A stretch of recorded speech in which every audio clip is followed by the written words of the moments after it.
Bismillahirrahmanirrahim. Assalamualaikum warahmatullahi wabarakatuh. Alhamdulillahirabbil alamin wassalatu wassalamu ala anbiya'i wal mursalin wa ala alihi wa sahbihi ajmain amma ba'du. Rabbi shrah li sodri wa yassir li amri wahlul 'uqdatam min lisani yafqahu qawli amin amin ya rabbal alamin. Alhamdulillah, puji syukur kehadirat Allah Subhanahu wa Ta'ala.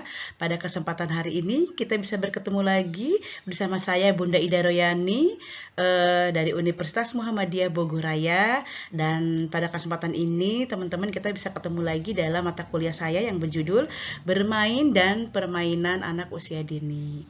Nah, pada kesempatan hari ini, shalawat salam tak lupa kita sanjungkan kepada Paduka Alam yang mulia Habibana Karim Muhammad Sallallahu Alaihi Wasallam. Apa kabar semuanya teman-teman? Insya Allah teman-teman baik dan sehat ya. Walaupun kita masih ketemu dan tetap maya, mudah-mudahan semuanya dalam keadaan oke ya. Baik, sebelum belajar, untuk semangat, mari coba dibuka dulu, dilihat ya, dibuka dulu Zoom-nya, kemudian dilihat ke sini, kita sama-sama bermain terlebih dahulu, supaya teman-teman tambah semangat. Oke, ikutin saya ya. Teman-teman bertepuk tangan satu kali, teman-teman bertepuk tangan dua kali, teman-teman bertepuk tangan tiga kali, teman-teman bertepuk tangan tanpa suara. Bisa semuanya ya? Oke, semangat semuanya ya. Insya Allah dengan tadi kita sudah semangat gitu ya untuk belajar bermain dan permainan anak usia dini. Kenapa ya guru PAUD itu harus tahu bermain dan permainan untuk anak usia dini? Karena ini adalah permainan ini atau bermain ini adalah modal dasar bagi pendidik PAUD gitu ya. Karena dalam pembelajaran untuk anak usia dini ini berdasarkan teori bermain dan permainan ini adalah dalam mewujudkan pembelajaran yang sesuai dengan karakteristik anak. Dan kita di PAUD ini dalam hal belajar apapun harus dengan bermain. Jadi sangat penting sekali buat teman-teman guru PAUD untuk tahu bagaimana permainan dan permainan di anak usia dini ini ya. Oke, selanjutnya diharapkan dengan kita mempelajari mata kuliah bermain dan permainan anak usia dini ini, teman-teman mampu mengetahui hakikatnya bermain, kemudian juga karakteristiknya seperti apa bermain, kemudian ada manfaatnya juga gitu ya. Jadi teman-teman bisa belajar dengan anak-anak itu dengan cara bermain itu betul-betul sesuai dengan kaidah, sesuai dengan perkembangan anak usia dini. Begitu ya teman-teman. Baik, untuk selanjutnya kita langsung saja ya teman-teman. Sini ada pengertian bermain ya. Banyak sekali teman-teman kata-kata bermain ini betul-betul sudah melekat ya di guru-guru PAUD ini. Nah, bermain itu adalah hak asasi bagi anak usia dini yang memiliki nilai utama dan hakiki pada masa anak-anak atau kanak-kanak ya. Jadi ini mutlak ya, hak gitu. Ini hak banget yang harus dimiliki oleh anak-anak. Haknya anak-anak pada anak-anak ini adalah bermain. Bukan waktunya bermain, bukan waktunya belajar berpikir keras ya, bukan waktunya. Waktunya anak-anak adalah bermain, bermain dan bermain agar hatinya senang gitu ya. Kenapa harus hatinya senang? Hati senang itu ketika dia hatinya senang, pertumbuhan badannya, karakternya semuanya akan menjadi sesuai dengan perkembangannya. Begitu ya. Selanjutnya, nah, ini banyak sekali para ahli, menurut para ahli itu bermain itu apa sih ya? Nah, saya kutip dari Sudono, bermain itu adalah kegiatan yang dilakukan dengan atau tanpa alat yang menghasilkan pengertian atau memberi informasi, memberi kesenangan maupun perkembangan imajinasi anak. Nah, selanjutnya menurut Sudono ini dia akan memberi informasi ketika bermain itu, ketika dia bermain apa nanti akan ada yang feedbacknya yang diketahui oleh anak-anak gitu. Dan selain senang juga perkembangan imajinasinya pun akan berjalan. Nah, selanjutnya saya juga kutip dari Singer dalam Kusantini 2004 ini, bermain itu adalah digunakan anak-anak untuk menjelajahi dunia ya, kemudian mengembangkan kompetensi dalam usaha, mengembangkan dunianya dan mengembangkan kreativitas anak. Nah, jadi teman-teman, menurut Singer ini bahwa anak-anak itu adalah dunia bermain, dunianya, fantasinya. Kemudian juga dia juga bisa mengembangkan kreativitasnya melalui bermain ini.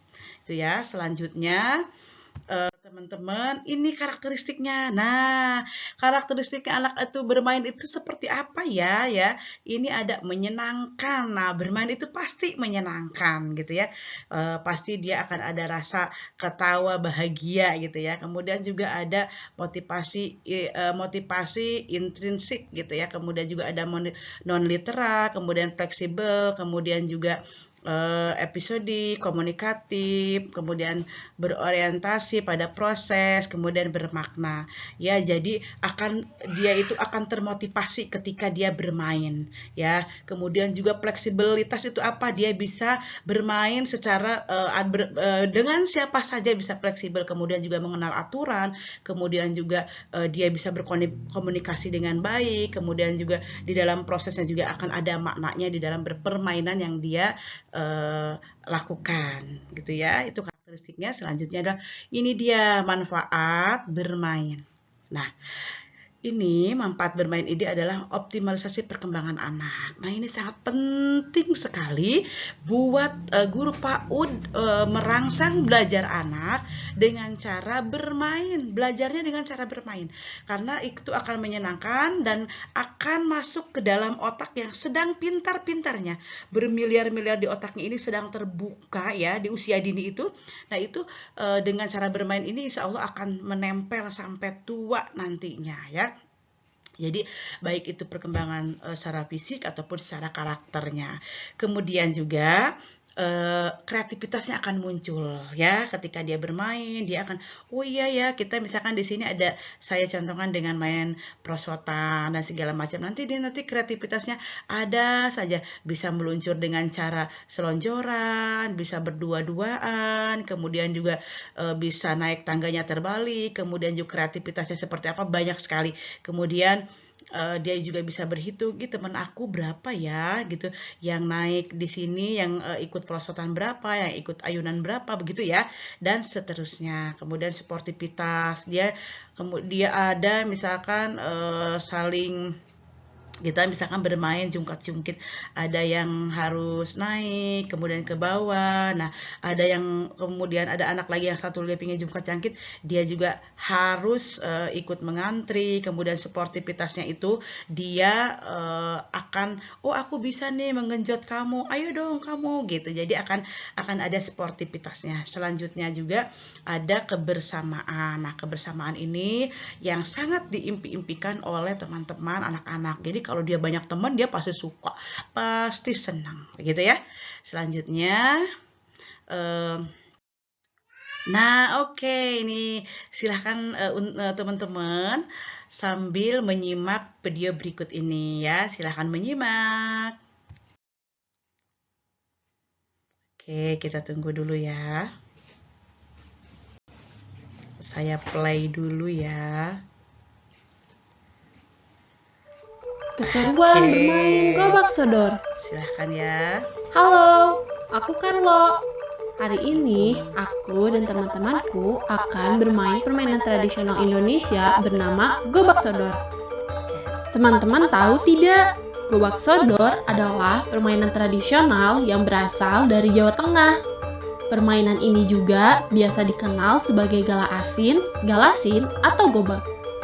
Konon, nama permainan ini merupakan serapan dari bahasa Inggris, yaitu go back through the door, yang dalam bahasa Indonesia artinya menembus pintu. Permainan ini dimainkan oleh dua tim, yaitu tim penjaga dan tim penyerang. Setiap tim terdiri dari 3-5 orang. Timku hari ini beranggotakan 3 orang, yaitu aku, Bella, dan Alex. Untuk bermain, kita perlu menggambar area bermain dengan menggunakan kapur. Area bermain ini berbentuk persegi panjang yang dibagi menjadi 6 kotak. Sekarang waktunya menentukan tim penjaga dan penyerang. Kami menentukannya dengan suit batu gunting kertas. Batu menang melawan gunting, timku menjadi penyerang.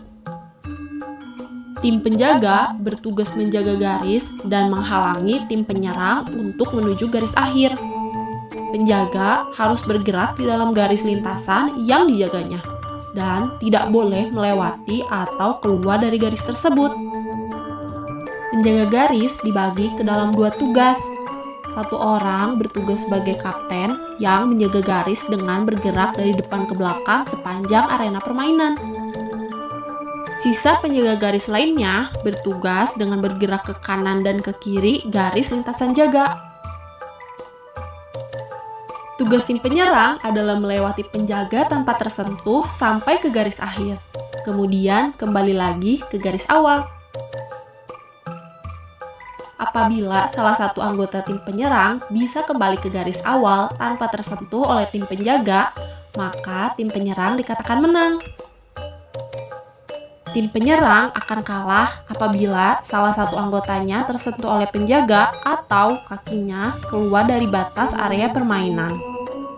Untuk bisa memenangkan permainan ini, kita harus lincah, bisa berkomunikasi, dan bekerja sama dengan baik. Selain itu, kita perlu logis dan kreatif dalam menyusun strategi untuk menghadapi tim lawan. Permainan ini juga membutuhkan kejujuran. Kita tidak boleh curang dan harus menerima siapapun yang menjadi pemenangnya. Permainan ini memiliki manfaat bagi perkembangan sosial, fisik, motorik, kecerdasan, dan kepribadian kita. Yuk ajak teman-teman kalian untuk bermain gobak sodor. Selain menyenangkan dan juga menyehatkan, kita juga ikut melestarikan permainan tradisional Indonesia.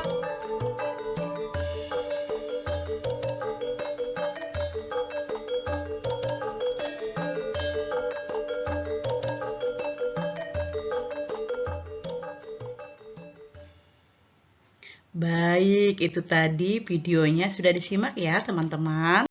Nah, selanjutnya tadi teman-teman bisa melihat apa saja yang ada di di permainan tersebut ya. Ada perkembangan karakternya apa sih yang ada di gerobak sodor itu tadi, perkembangan nilai agama dan moralnya apa. Nah, nanti bisa saya sudah menyiapkan LKM buat teman-teman. Nanti insya Allah silahkan yang tadi disimak nanti akan ada di lembar kerja mahasiswa nanti ya, di akhir presentasi saya. Nah, selanjutnya ada juga perkembangan dasar, yaitu ada perkembangan motorik, perkembangan kognitif, perkembangan bahasa, perkembangan seni. Nah, di dalam permainan itu, di dalam pembelajaran apapun itu pasti ada perkembangan-perkembangan untuk anak-anak usia dini ya. Jadi bermain itu mempengaruhi perkembangannya. Nah, seperti apa sih perkembangan moral dan agamanya? Nah, misalkan di situ ada bersikap jujur, bertanggung jawab, kerjasama. Ya, tadi yang digerobak tadi harus jujur. Kalau misalkan nanti sudah contohnya ketika anak sudah masuk ke garisnya tapi dia ngaku belum, kemudian juga sudah dapet sama yang tim penjaganya tapi dia mengakunya enggak. Nah, itu kemudian juga bisa menyelesaikan permainannya dengan baik. Nah, kemudian temennya kan ada temennya juga tuh yang penyerang ada berapa orang, kemudian penjaga ada berapa orang. Nah, itu saling bekerja sama. Itu adalah nilai untuk karakternya ya, moral dan agamanya. Selanjutnya ada perkembangan kognitif. Nah, kognitif itu di dalam pemecahan masalah. Bagaimana caranya saya bisa masuk, saya bisa gol, bisa menerobos penjaga itu gitu ya. Jadi dia akan berpikir keras ya tadi ya, berpikir keras seperti apa sih kita bisa menembus penjaga tersebut. Kemudian memahami perintah. Misalkan ada petunjuknya dari bu guru atau dari siapapun, nanti aturan mainnya nanti akan dia paham dengan aturan aturan permainan dan memahami perintah yang disampaikan. Kemudian juga nanti kalau misalkan galasinnya itu kan tadi bermain kapur, kalau di Jawa, kalau tadi gerobak sodor, kalau di Jawa Barat ini biasanya ada galasin gitu ya, galasin tadi udah disebutkan. Jadi kalau di Jawa Barat adalah galasin. Nah, kalau misalkan kapurnya itu kan bisa warna-warni bermain kapurnya gitu ya.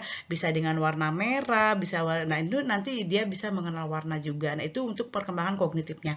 Dan juga dapat berhitung. Nah, kita harus bikin garis berapa garis gitu ya. Oh, garisnya ada 6. Nah, dia bisa hitung 1, 2, garisnya ada 6 misalkan seperti itu ya. Jadi itu adalah perkembangan kognitifnya.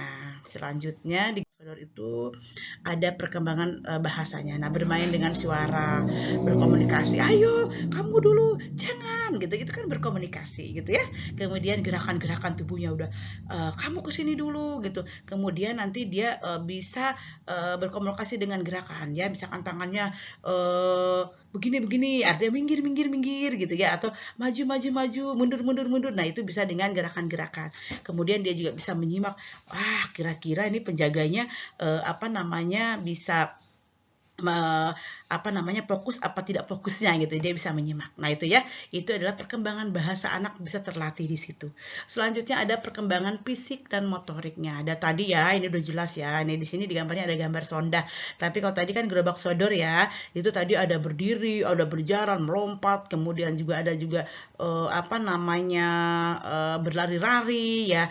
Kemudian juga dengan fisik juga ada juga melempar segala macam, biasanya seperti itu. Kalau tadi di gerobak sodor nggak ada melemparnya ya, ada berdiri, berlompat, kemudian juga ada juga jongkok, itu bisa udah lelah bisa aja jongkok. Nah, itu adalah perkembangan fisik motorik yang ada di dalam permainan, bisa mengembangkan fisik motoriknya.